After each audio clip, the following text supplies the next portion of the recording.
Hey, AfterBuzzers, we're back with the Black Mirror After Show. We're talking comas, dolls, and 9-inch nails if they were pop music. Stay tuned. You're tuned in to AfterBuzz TV, the ESPN of TV talk. Now, let the buzz begin. Hey, every time I still expect some type of dark, moody song from when we used to play our own music. Anyways, hey guys, welcome to the Black Mirror After Show on AfterBuzz TV. We're talking Season 5, Episode 3, Rachel, Jack, and Ashley 2. I'm Adrienne Snow. But beside me right here is the lovely, as always, Erica Edwards. What's up, party people? Hey. And then to the left of her, we're looking at the wonderful Angelica Trae. Yes, that's me. Hello. And then just to the left of her, say hello, everyone, to Paris Rose. Hello, guys. A rose by any other names. Shakespeare would say.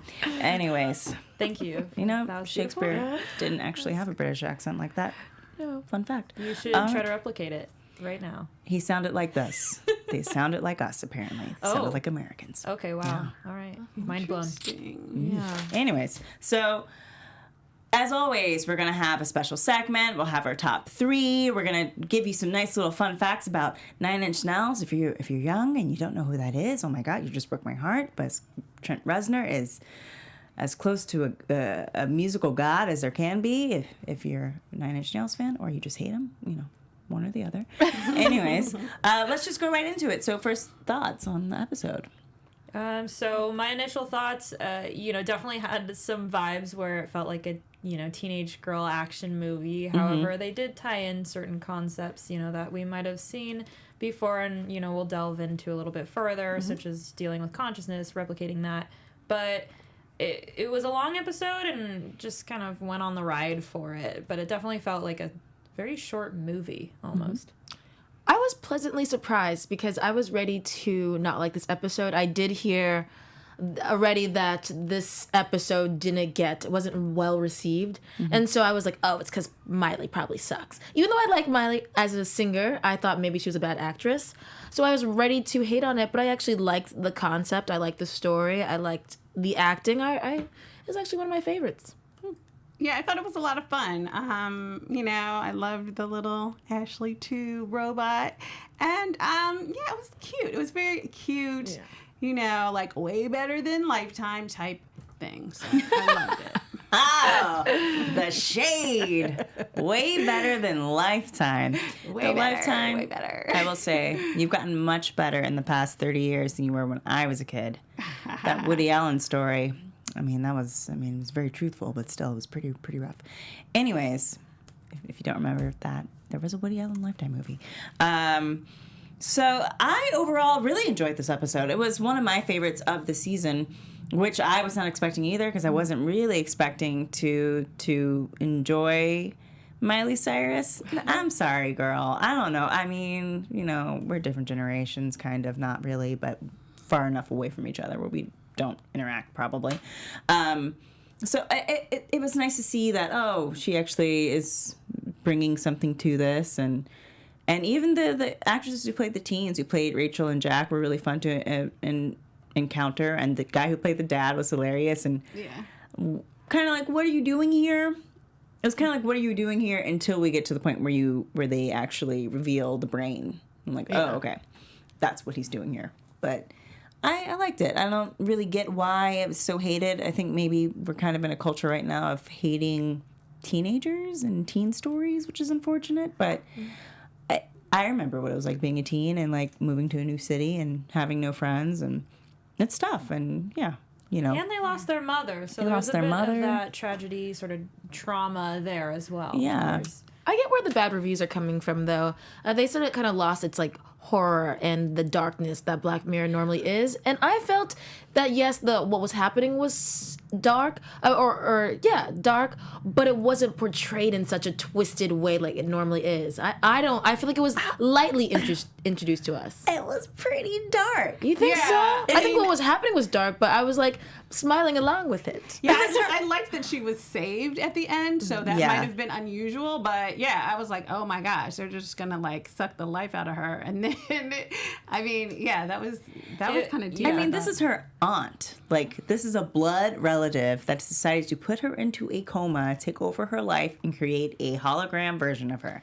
It's like, okay, respect to Tupac, but it's like if Tupac's mom was like, you know what? Like, I'm gonna take his brainwaves and just, well, no shade to, I love Lift F, and now I feel awkward about this, but because it's just kind of like when they did the hologram Tupac, what was that? Was that Coachella? Yeah. Like, can you imagine if that was his mom who was behind that? Like, come on, that's insane and dark and scary. And hologram Tupac was also dark and scary. Well, I agree it was dark, but I also I see Paris's point. You know, the way that it was portrayed was very lighthearted, right? We have Miley, or we have Ashley O, played by Miley, who I think while she did a good job with it, the little robot was sort of brought a lot of levity to it, and it was like dropping F-bombs at some point, and it was almost comedic. And of course, you know, we're trying to tell this through the lens of two teenage girls as well, or specifically one teenage girl,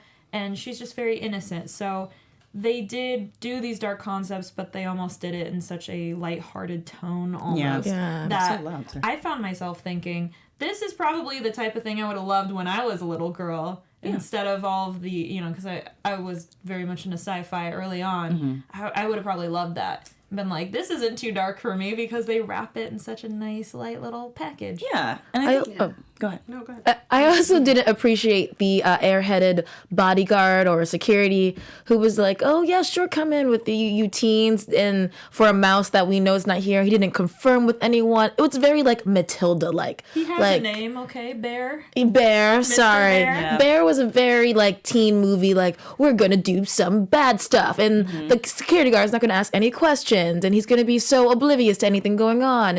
And she's like, wait, don't do this. You know, like, I need help over here. And he's like, okay, yeah, go wander around this mansion, even though Ashley O is up there. I just thought this was such a teen movie type of how they got in so easily. I mean, they did the same thing, though, with Sneaky Pete this season. Where he easily got into a mansion, and there was no reason why it should have happened. Yeah. So I'll give them that kind of leeway of like, well, you know, whatever. She had enough information for it to sound semi-realistic. And there is a truth to the fact that we don't question the people who were there to come in and do a service to our house. Like, especially if you have that car, okay? That van was legitimate looking, okay? That van was some Dumb and Dumber. It looked like I couldn't. Who was actually driving around with a van like that? Yeah. In case you guys, for some reason, didn't look at this van, it had like mouse ears And fur on the. Yeah. I thought it was so much fun. I actually liked It was cute, but that's probably. I just see that's not as dark as normal as it normally is. So it was a little bit more cheeky and lighthearted, because I think it is kind of like a teen episode, and we do know that Netflix is trying to appeal to a teen demographic. We've seen all those movies pop up. And I'm like, I see what you're doing there, but if you give me one more adult episode of something or a movie, I appreciate that. Don't take away Marvel and give me a bunch of teen shows. Anyways, that's my own tangent. So we open, though, but what we do open with is that sister dynamic between Rachel and Jack. That Jack is kind of dealing with the death of their mother in a very different way from Rachel, whereas Rachel is withdrawn and not popular. Jack is also withdrawn, but going into her music. Right. So I don't have a sister. I don't quite, get sister dynamics, really. But is that what it's like? Y'all have sisters? I don't know. I have 4 sisters. Wow. Yeah, big family, and I also have brothers too. So let's just start piling them on there. But definitely, I mean, being the youngest, I had a different dynamic. But yeah, you pick on each other and try to. There is that sense of camaraderie when it matters most, but every other time it's going to be, snarky comments. Yeah. And especially when you're in the same bedroom, things might get a little, cold shouldery, especially after their mother had passed away, and they go a bit in different directions. Oh. Was that the sound effect for a mother passing away? Yes, Oh. that was. It was very sad and heartbreaking. And we see these two girls sort of go in different directions. One's, trying to remember mom or commemorate her through music, through this kind of indie punk music, and then we're seeing the other girl just wanting to reach out and wanting to be with somebody and connect with somebody, but just feeling isolated. And I think anyone that was, a teenager can relate to this sort of feeling in both of those girls. So that was kind of a nice aspect. I was definitely kind of felt old when she started being like, it's like Sonic Youth and the Pixies. Like, probably don't know anything about that. I was like, oh my God. No, these are classics. She called it vintage, and I was like, no. Yeah. I think they might actually be under the realm of classic rock. Yeah. Okay. I heard Linkin Park on the classic rock station like maybe a year ago, and my heart broke. Like new Linkin Park or old Linkin No, Park? old Linkin Park. Like That's still not class. I mean, whoa. first album Linkin Park, and I was like, I bought that CD, and my friends and I listened to it, and crawling in. It's such a weird feeling. No. It's such a weird feeling when all of a sudden enough time passes and you're like, oh, this is You hear classic. Britney Spears in the old. grocery store, Yeah. and you're like, is this Hit Me Baby One More Time in the grocery store? Yeah. Oh, wow. Yep. Anyways, But good music. Warning my age. regardless. Pixies, good job. Yeah. good. 9 Inch Nails, great. Good. Sonic Youth. Speaking of Sonic 9 Inch Youth. Nails, before we move on to talking a little bit more about Ashley O,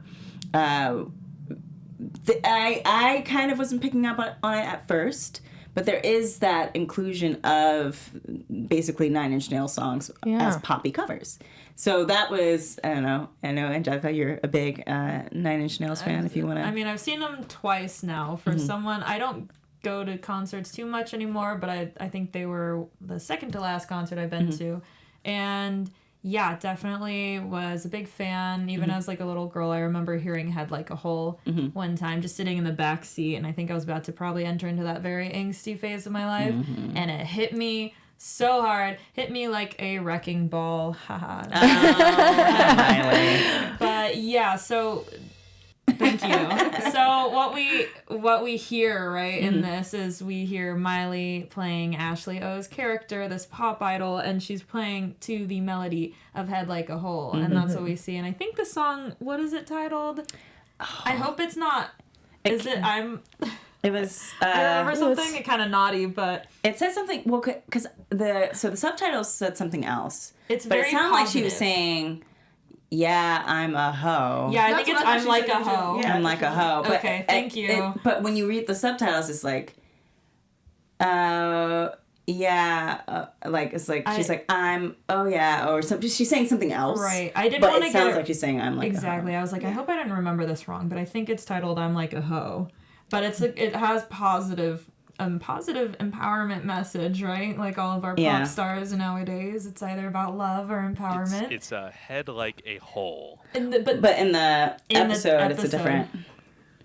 We're all in the episode. pulling out our phones and And figuring it out. yes, so it's a play off of this song, and then they also do kind of a bit of a wink towards the center of this episode, towards the song "Right Where It Belongs." So. Yeah. Were you able to pick up on it while watching? Yes, You absolutely. were. It was like not verbatim, obviously, but melody wise, it was very straightforward. Well, when she kept saying you're going to get what you deserve in both versions, because that's a straight line from Head Like a Hole. And so when she kept saying that, I was like, I know that song. It sounds exactly like it. Yeah. This is driving me crazy. I was like, I think it's 9 Inch Nails. I gotta go back now and hear It's it. exactly, if you want, you can, on my Twitter, I legitimately posted like, hey, here are the songs that are in this episode. really? I screenshotted it for people because I just want to get people into industrial metal and rock, because why not? Trent Why not? Reznor is amazing, and people should listen to 9 Inch Nails, because also I recently learned, because I'm just dumb, that Trent Reznor is 9 Inch Nails. So like there is no like, he brings people to support him when he plays live, but that is it. Yeah. I was like, oh my God, you're And he's got an amazing journey through, addiction and things like that. So he's definitely an interesting artist to follow. Yeah. Cool. Those are a little like Sorry about that. Spiel on Music 9 Inch corner. spontaneous news bit. To Music Corner. Yeah, but as grateful as we are for our love for Nine Inch Nails on this panel, and we are for Trent Reznor and his gloriousness, we're also grateful to you guys and for tuning in every day for this one, or every week for our regularly scheduled viewing. And we just want to say thank you so much. Do you have anything else to add to that, I Angelica? do have something to add. So thank you guys so much for the support and helping us be the ESPN of TV talk. We really appreciate that. So if you're on YouTube right now, which I see some of you guys are, make sure you hit that thumbs up and subscribe. And also, hey, if you're on iTunes, you should do the 5 stars. Help us out. And no matter where you are, leave a comment because we love hearing what you guys think. So thank you guys so much, and continue enjoying our AfterBuzz content. Yes, you guys, thank you so much. I'm still trying to look up the name of that song. That's why when you cut back to me, and I'm just like, I'm pretty sure it's I'm Like a Hoe. I don't know. I could be exaggerating this, but I think I read it somewhere. Let's see. Yeah, that is crazy. okay, so Hurt got reworked into Flirt. That's one. I got one. Flirt. Yeah, and then I don't know the rest. You know what? If you're watching this, thank you guys so much for tuning in, and I'm sure you can also look it up when you watch the episode again. Somebody tell us in chat. I'm also reading chat right now. Yes, let us know, because we can't remember. Anyways, so then we transitioned into to Ashley O through Rachel, because she has this fandom for Ashley O and all that she represents, female empowerment, which I thought was interesting because it's also a commentary about marketed female empowerment versus actual female empowerment. You know, like, this is the way you present yourself. And you say all these positive things, but you're also still hypersexualized in a way that maybe isn't necessarily how every woman wants to be sexualized. Right. What were your guys' thoughts on that? No, I definitely could see that, like the irony behind sort of the music industry, the pop star, positivity discourse that we push out in the public so much, but we tend to ignore, maybe the actual human aspect of these idols or these stars, and how it could be to the detriment of their own mental state. However, they are pushing this message of a positive mental state. Yeah. I like the play on with this whole Hannah Montana aspect in Ashley O. I just felt like Hannah Montana was also supposed to be this positive role model. She's always supposed to be smiley and with her wigs. And really, I'm sure, like Miler Cyrus, she was an actual person. Yes, she's positive, but she also can curse and also not feel like wearing a purple, shiny, glittery wig or something like that. I actually liked how they played on what happened in her real life and what's going on in the show. Mm-hmm. And in her other show. Yeah. Yeah, and I found it interesting, kind of like you were saying, like when she would be talking, like on an interview, she'd be like, oh, so motivational. But then, yeah, like she's talking about being a hoe in her song and she's wearing these little outfits and stuff. So it's like, okay, so it's interesting how, and I think that's true somewhat of, female musicians or female artists, today anyway. So I think it's interesting that they did sort of bring that to the forefront as well. Yeah, and I think they do a really good job of that by even having Miley Cyrus play the character. Because at one point I was like, this is just Hannah Montana Part 2. This is like what happens after Disney. But even then it was an extension of, I'm sure, what Miley dealt with being with Disney. There was a moment in time where we were all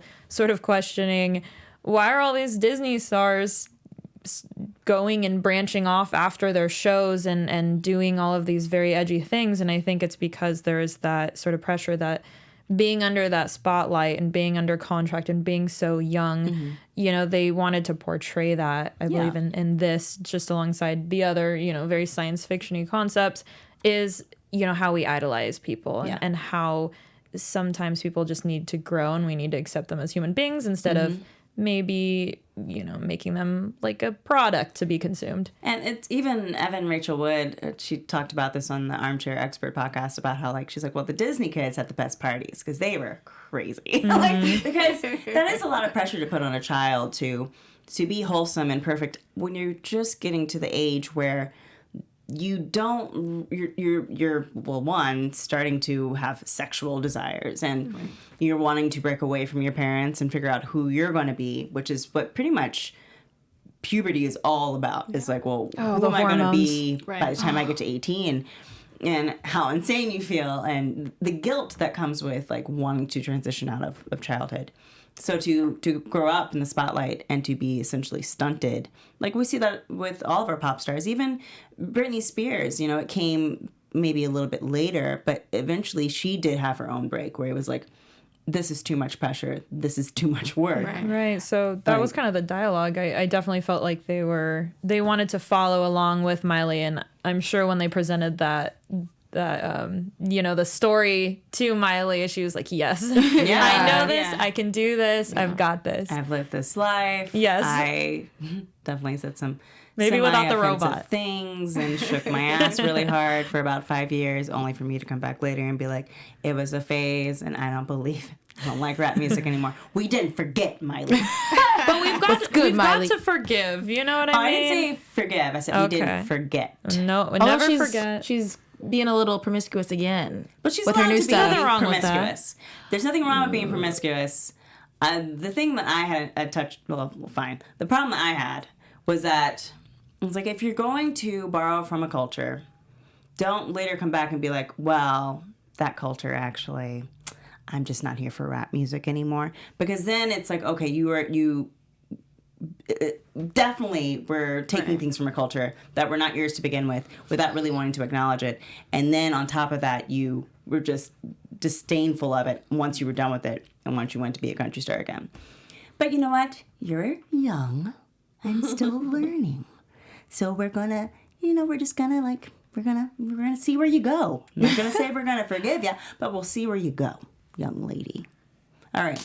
Anyways, so just on top of that, that's just kind of, in terms of that growth, in terms of that expansion, like, it's nice to see that happen on the show and to have that acknowledged that, yeah, Miley's gone through these things, Christina Aguilera's gone through these things, Lady Gaga's gone through these things, Britney Spears has gone through these things, Whitney Houston even went through these things, Beyonce went through these things. I was going to say Ariana Grande, because I think that was supposed to be a lookalike in the episode with the ponytail. So I was like, see, this is really just their lives. She's on her way to going through her weird transition. Ponytail's about to get... Yeah, so moral of the story, just let these Disney stars, let these kids in the spotlight, they just sometimes need to write really angsty music. And also, like, star in movies that are basically about your life. So then you won't have to act too much and just be yourself. And I love that. I thought you were great as Miley. No, yeah. She did a great job because she does understand it. It's just kind of like A Star is Born. I feel like I'm about to get in a bunch of trouble for this episode. Let's go. Bring it on. Between my Miley Cyrus comments and my Lady Gaga comments, which are coming right now. She was able, the reason why it was such a great role for Lady Gaga is because it is Lady Gaga. It's Lady Gaga. It's her whole, I'm a pop princess, and now I'm a soulful country star, and now I'm going to still, like, slap my face with some meat, and now I'm going to strip naked again. But, at the same time, I can still be soulful and do that Jolene, whatever that album was called. Jolene, I think, right? No. Was it called Jolene? Joanne? Not sure, but I'm pretty sure Jolene is like a really popular it's from country. Dolly Parton. Yeah. Okay. I was like, Jolene. But it's Joanne. It is. I'm guessing none of us really know country super well, but I appreciate I am genre. from Texas, so I have like. So you know the Jolene. I know Jolene. Jolene. Yeah. Okay. But I know that's their anthem. Parton. They're actually, fun fact, you guys. What? No, I'm just kidding. I just made that up. Yeah, I know for a fact it's not. It's these boots are made for walking. All right, you guys. So back to the episode. And we're back. Sorry, we're going. This is a tangent-heavy episode. So going along with it, we've got Jenna James in chat right now with some really interesting insights. She's talking about how Ashley throws the middle finger at the very end of the episode, which was one of Cyrus's signature moves after she broke away from Disney, and then really hammered it home. Again, when Cyrus does all of this stuff with the mouse control car as well, which is like sort of a symbol, right? Yeah, is like the Mickey Mouse. Yeah, exactly, and sort of that pest control. There's a lot of layers here, right? Yeah, I really did like that. They just kind of.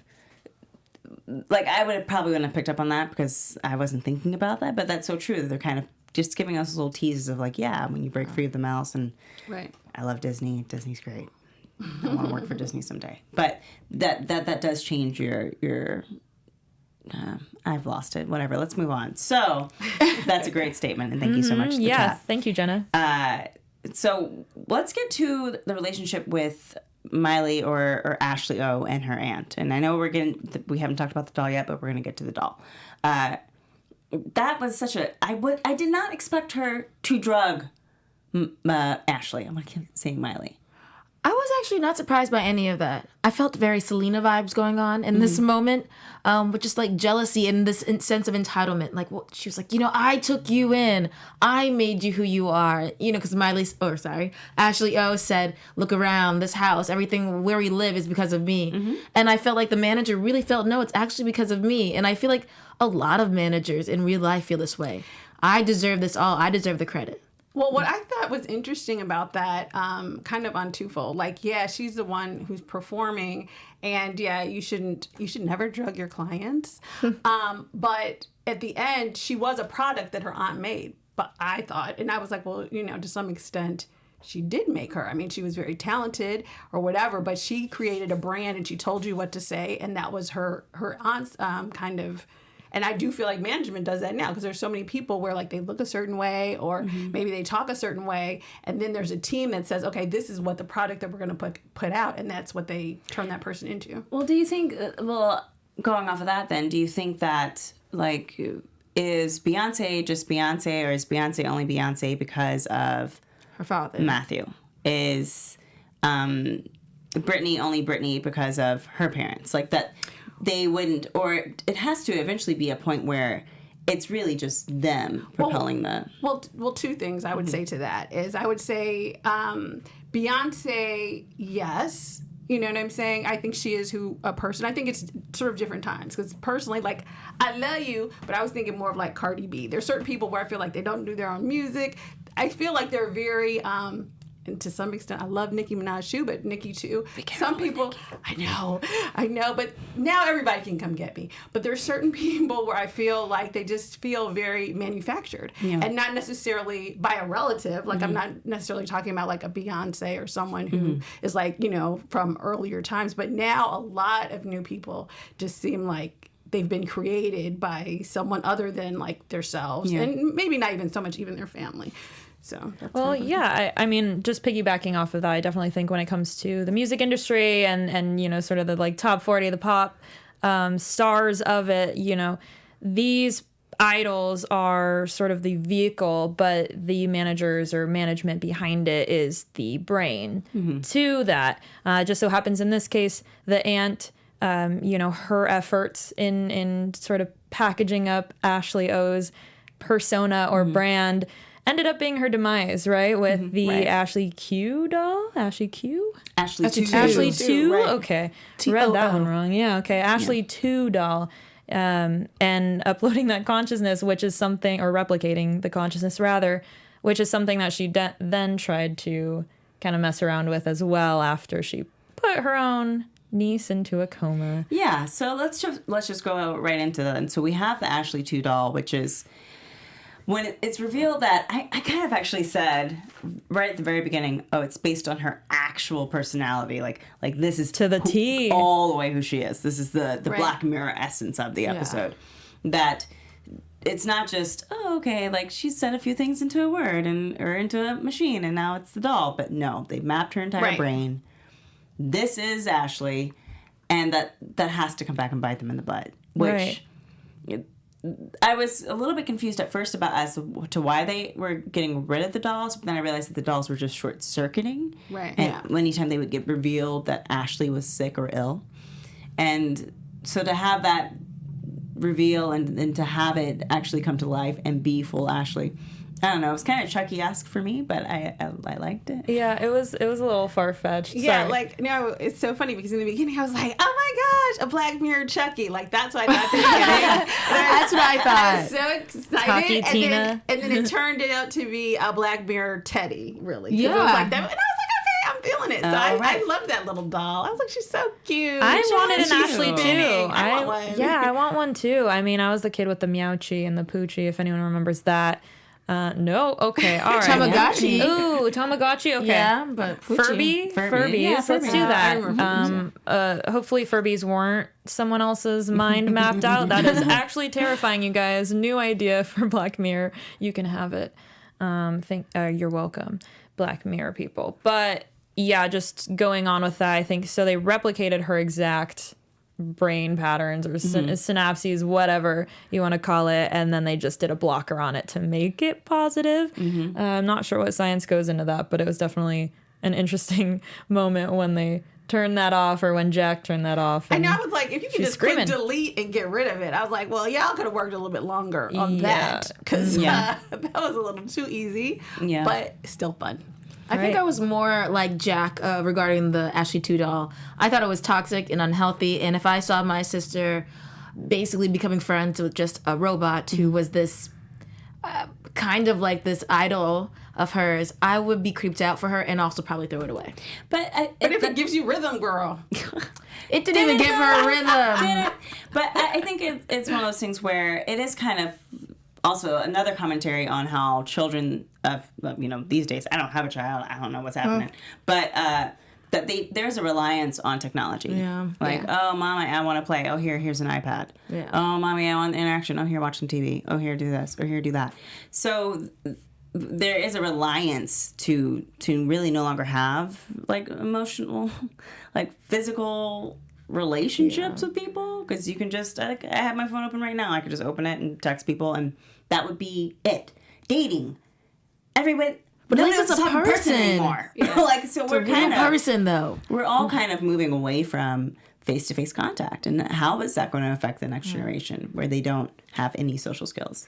Yeah, but even though it ended badly, I did like the fact that, it had her rehearsing, and she at least tried, and it did have some, although corny, very motivational little sayings and stuff.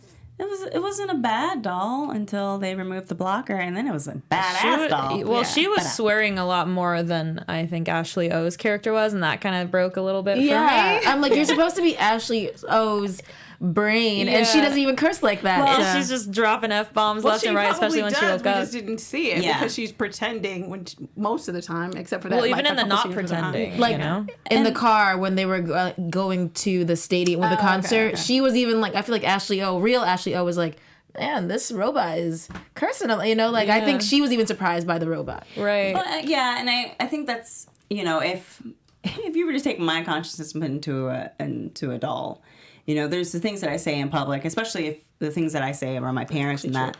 Then there's like what I would actually just say if I had no limits, and that would be a fucking sailor mouth right there. So you're saying your doll would just be potty mouth? Yeah, potty mouth, going haywire. Word. Oh, that sounds terrifying. This is it's a Chucky version of all of us. Yeah. It's where that id and that super ego's gone. It's just she's id. Like, I just want to smoke weed and drink wine all day. That's what she really wants. That sounds like a fun doll, actually. I might buy that doll. That's the adult doll. Yeah, the adult doll. Yes. So let's just go ahead and were there any final thoughts in the episode before we move into the special segment?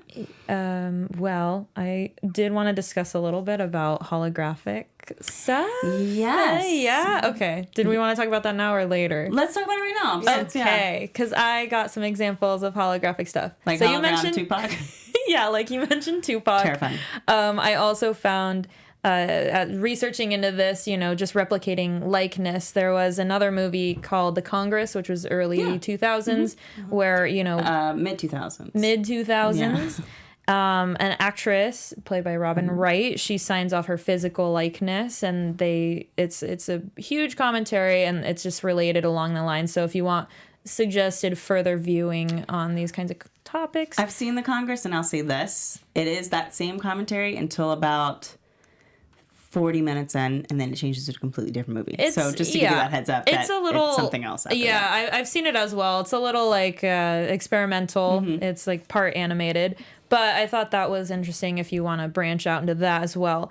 Also, we've seen this with Carrie Fisher in Star Wars, how she's just coming back from the dead, and it's, rip Carrie, we love you.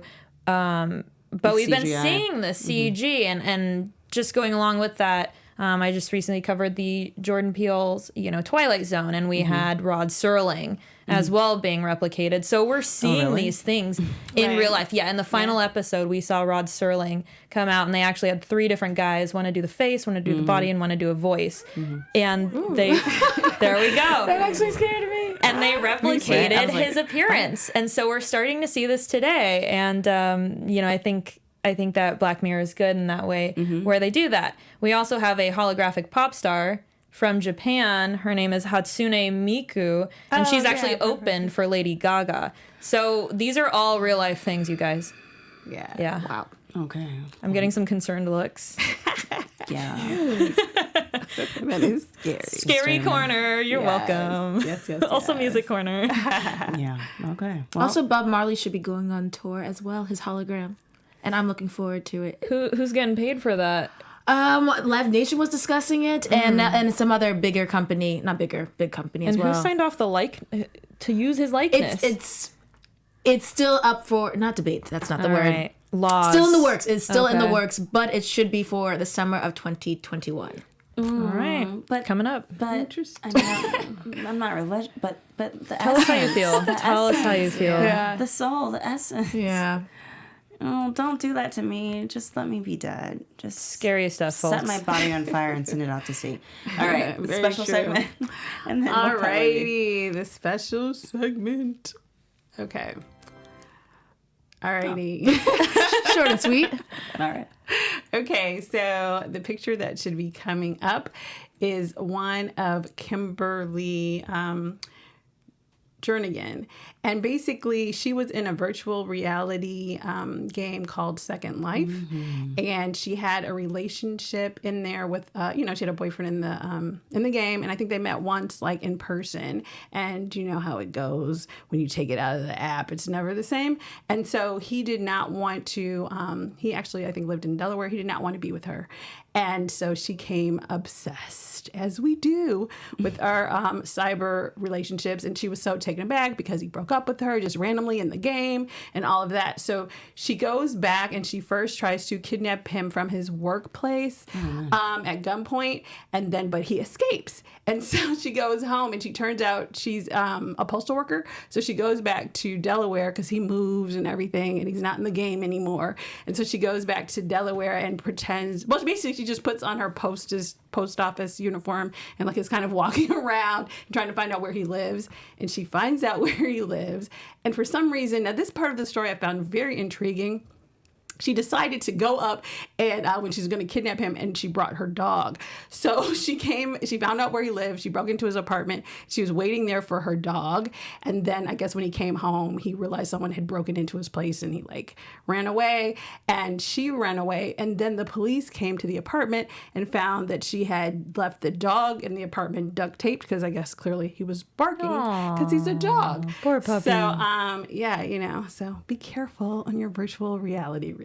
So she has a post office uniform. Well, she worked. She was a postal she worker worked in wherever she lived. He was in a different state, and so where she was a postal worker, and so she just went to like his area and kind of like, Yeah, so made she's her way into the post office, like, like that's how she was able to locate him. right. She's putting the meaning Okay. to Yes. another meaning to going postal. Nope, she's just being a stereotype. Don't be a stereotype. Exactly.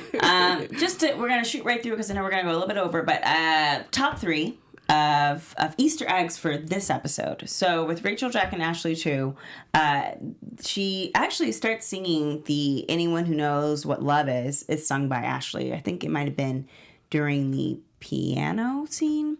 She might be making reference to that, and then she's admitted to San Junipero Hospital, which is referenced in San Junipero and also the Black Museum. Was it the Black Museum?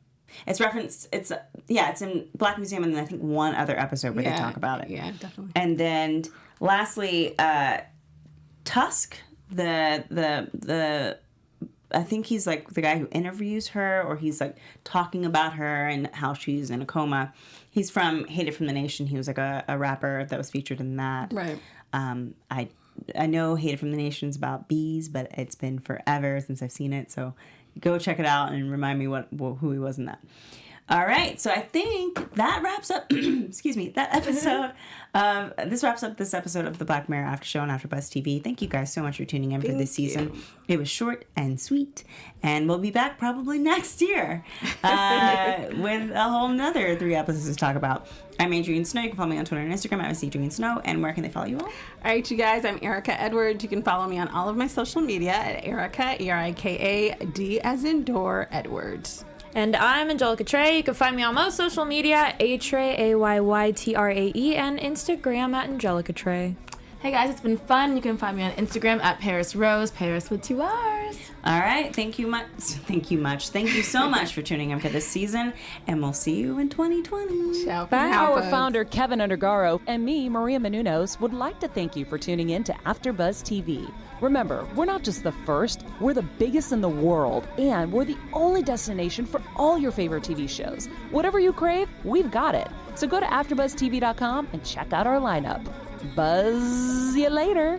The views expressed herein are those of the hosts only and do not necessarily reflect the views of AfterBuzz TV or its owners or principals.